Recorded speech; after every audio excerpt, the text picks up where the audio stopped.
വീട്ടിലേക്ക് കയറുമ്പോൾ മനസ്സ് അസ്വസ്ഥമാകുന്നുണ്ടോ? സന്തോഷം നിറയ്ക്കാൻ ഇത് പരീക്ഷിക്കൂ.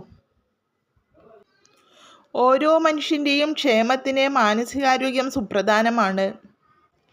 സമ്പത്ത്, മെച്ചപ്പെട്ട ജീവിത സാഹചര്യങ്ങൾ എന്നിവയുണ്ടെങ്കിലും മാനസികാരോഗ്യമില്ലെങ്കിൽ കുടുംബത്തിൽ സന്തോഷം നിലനിൽക്കില്ല.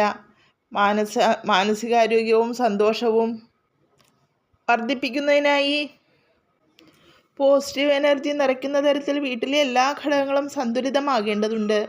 വാസ്തുപരമായി അകത്തളങ്ങൾ ഒരുക്കുമ്പോൾ ശ്രദ്ധിക്കേണ്ട ചില കാര്യങ്ങൾ നമുക്ക് നോക്കാം. ധ്യാനമുറി. മാനസിക സമ്മർദ്ദം കുറയ്ക്കാൻ ധ്യാനം മികച്ച മാർഗമാണ്. അതിനായി ഒരു പ്രത്യേക ഇടം വീട്ടിൽ ഒരുക്കുന്നത് നല്ലതാണ്.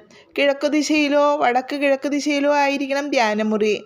കിഴക്ക് ദിക്ക് വിജ്ഞാനത്തിൻ്റെയും പോസിറ്റീവ് എനർജിയുടെയും ഉറവിടമാണ്. സൂര്യോദയത്തിന് അഭിമുഖമായി ഇരുന്ന് വേണം ധ്യാനിക്കാൻ. പ്രവേശന കവാടം. നെഗറ്റീവ് എനർജി അകറ്റി നിർത്തുകയും പോസിറ്റീവ് എനർജി സ്വീകരിക്കുകയും ചെയ്യുന്ന തരത്തിലായിരിക്കണം പ്രവേശന കവാടം ഒരുക്കുന്നത്. ഷൂറാക്ക്, വേസ്റ്റ് ബാസ്ക്കറ്റ് പോലെയുള്ള സാധനങ്ങൾ പ്രധാന വാതിലിന് സമീപത്തായി സ്ഥാപിക്കരുത്. കിടപ്പുമുറി. സ്വസ്ഥമായി ഇരിക്കാനും ഉറങ്ങാനും ഏറ്റവും അധികം ഉപയോഗിക്കുന്ന ഇടം കിടപ്പുമുറിയാകും. അതിനാൽ മാനസികാരോഗ്യവുമായി കിടപ്പുമുറി വളരെയധികം ബന്ധപ്പെട്ട് കിടക്കുന്നു. വടക്ക് ഭാഗത്തേക്കോ പടിഞ്ഞാറ് വശത്തോട്ടോ തലവെക്കുന്ന രീതിയിൽ കിടക്കരുത്. കിടപ്പുമുറിയിൽ അധികമായി ഫർണിച്ചറുകൾ ഇടരുത്. കിടപ്പുമുറികളിൽ ആവശ്യത്തിന് സ്ഥലവിസ്തൃതി ഉറപ്പാക്കാനും ശ്രദ്ധിക്കുക.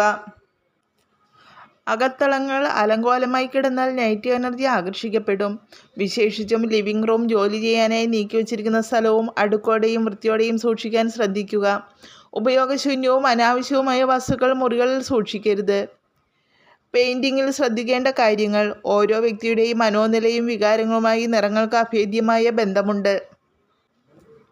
വാസ്തുശാസ്ത്രപ്രകാരം ചില നിറങ്ങൾക്ക് മനോനിലയെ സ്വാധീനിക്കാൻ കഴിയും. നീല, പച്ച എന്നീ നിറങ്ങളുടെ വ്യത്യസ്ത ഷെയ്ഡുകൾ സമാധാനം പ്രദാനം ചെയ്യുന്നവയാണ്. ചുവപ്പ്, ഓറഞ്ച് പോലെയുള്ള നിറങ്ങൾ ഊർജം നിറയ്ക്കുന്നവയാണ്.